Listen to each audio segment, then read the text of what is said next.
Hello! Welcome to my channel, The Praying Mom. There is power in your prayer.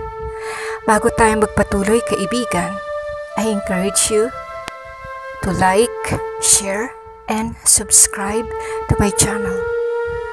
At kung ikaw ay may mga kabigatan sa buhay, may mga problema ka, at hindi mo alam kung saan ka pupunta, I encourage you, kaibigan, isulat mo lang sa baba ang iyong mga kahilingan at sasamahan kita sa pagdulog sa iyong mga panalangin.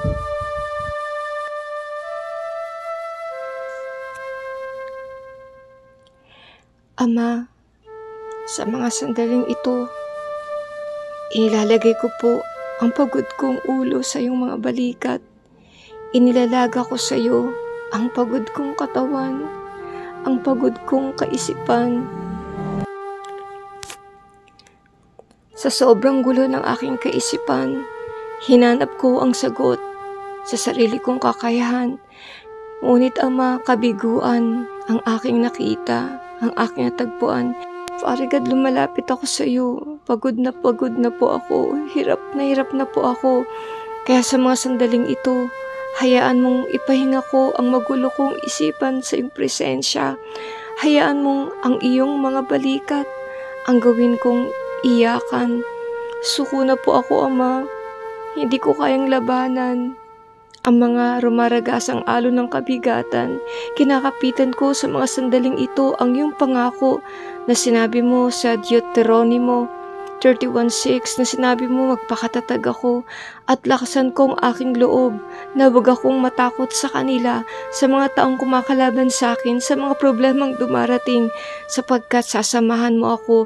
Hindi mo ako iiwan ni pababayaan man.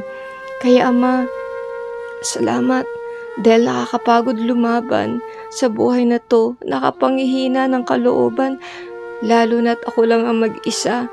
Sawa na rin ako, Ama, na magkunwari na masaya ako. Pagod na ako sa pagkukunwaring malakas ako, matapang ako, buo ang kalooban ko. Kaya sa mga sandaling ito, Father God, inaalis ko po ang huwad na maskara na suot ko. Gusto ko, Lord, na magpakatotoo sa iyo. Gusto kong aminin sa iyo na ako'y mahina, duwag at wala akong tapang upang harapin ang hamon ng buhay. Ama, salamat po dahil sa piling mo, dahil sa harapan mo, pwede akong umiyak, pwede akong humagulgol, pwede akong yumakap sa iyo. Panginoong Diyos, gusto ko po sa mga sandaling ito maramdaman ang higpit ng yakap mo. Gusto kong maramdaman ang tapik mo sa balikat na nagsasabi, anak, kasama mo ako, andito lang ako. Gusto kong makita ang ngiti sa iyong mga labi, tada ng pang-unawa mo sa akin. Sa iyo lang, Ama, matatagpuan ang tunay na kapahingahan at totoong kapayapaan ng puso at isip na patagal ko nang hinahanap. Salamat sa iyo, Ama, dahil andyan ka palagi sa tabi ko. Tahimik kang sinasamahan ako. Salamat, Panginoong Yesus, dahil ikaw ang aking mabuting pastol. Nasa unahan kita palagi.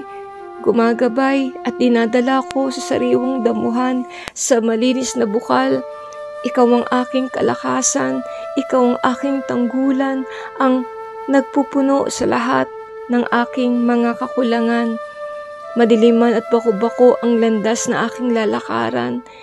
Hindi magaan linlangan sapagkat Panginoon, alam kong lumalakad ka sa aking unahan. Salamat po, Ama, sa bagong buhay, sa bagong pag-asa, sa bagong kalakasan. Dalain ko ang patuloy mong pagsama sa aking buhay. Pinangahawakan ko ang iyong salita sa unang Pedro, kabanatang 5:7, na sinabi mo na ipagkatiwala ko sa iyo ang aking mga alalahanin sa buhay, sapagkat ikaw ay nagmamalasakit sa akin. Salamat sa malalim mong pag-ibig, Ama. Salamat sa walang hanggang biyaya, sa walang sawang pagsama mo sa akin. Marami pong salamat. Tinitiwala ko ang buhay ko sa iyo. Tinitiwala ko ang oras na to. Huwag mo po akong iiwang mag-isa. Samahan mo po ako, Ama, sa pagharap sa mga problema. Marami pong salamat. Pinupuri kita sa mga sandaling ito at pinapasalamatan kita. Purihin ka, luwalhatiin ka sa pangalan ni Jesus. Amen.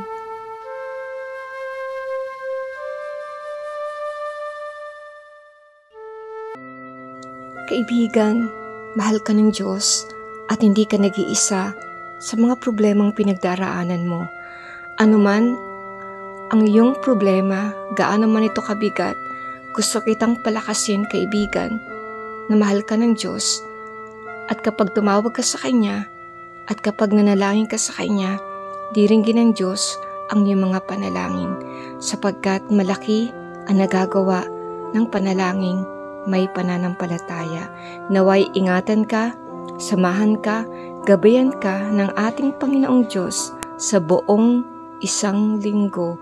Salamat muli sa iyo at magkita ulit tayo dito sa The Praying Mom. God bless you.